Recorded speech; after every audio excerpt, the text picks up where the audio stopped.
Bacaan dari Injil Lukas.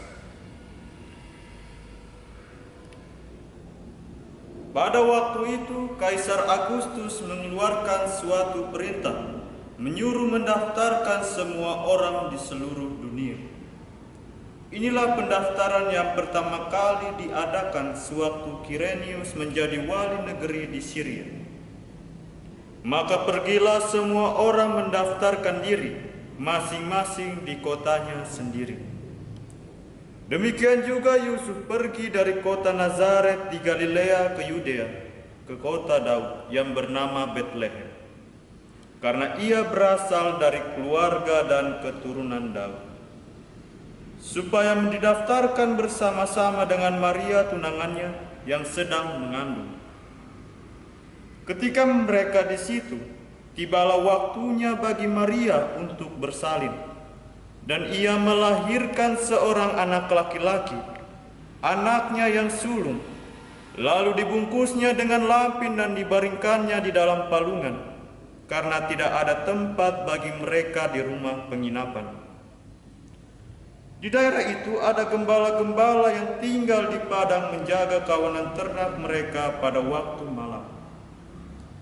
Tiba-tiba berdirilah seorang malaikat Tuhan di dekat mereka, dan kemuliaan Tuhan bersinar meliputi mereka, dan mereka sangat ketakutan. Lalu kata malaikat itu kepada mereka, "Jangan takut, sebab sesungguhnya aku memberitakan kepadamu kesukaan besar untuk seluruh bangsa. Hari ini telah lahir bagimu juru selamat, yaitu Kristus Tuhan di kota Daud. Dan inilah tandanya bagimu, kamu akan menjumpai seorang bayi dibungkus dengan lampin dan terbaring di dalam palungan." Dan tiba-tiba tampaklah berdiri bersama-sama dengan malaikat itu sejumlah besar bala tentara sorga yang memuji Allah, katanya, "Kemuliaan bagi Allah di tempat yang maha tinggi, dan damai sejahtera di bumi di antara manusia yang berkenan kepadanya." Demikianlah sabda Tuhan. Pace e bene, para saudara-saudari yang terkasih, selamat Natal untuk kita semua. Pada malam hari ini, saat yang dinanti-nantikan oleh umat Kristiani. Kalau dalam dunia perjanjian lama, orang beriman menanti kedatangan Mesias berabad-abad.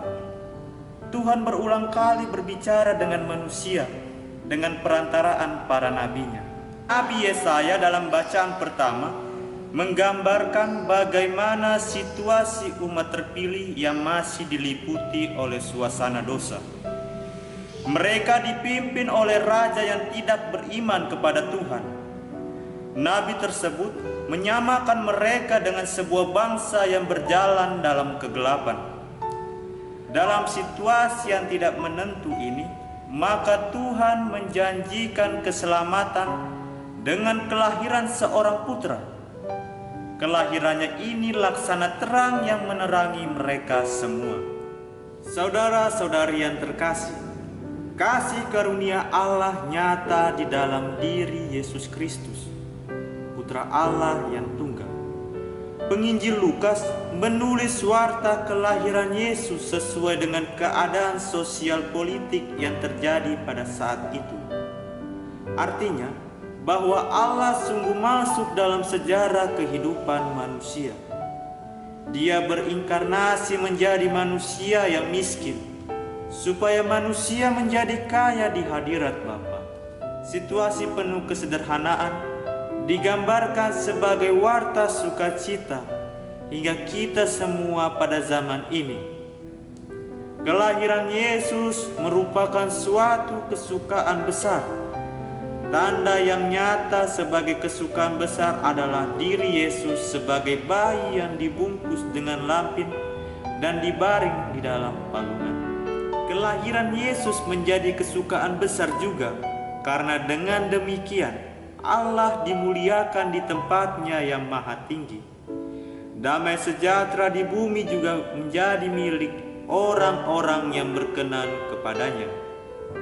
Maka makna Natal bagi kita ialah kesadaran akan kasih karunia yang nyata bagi semua orang dan damai yang tidak berkesudahan dari Tuhan.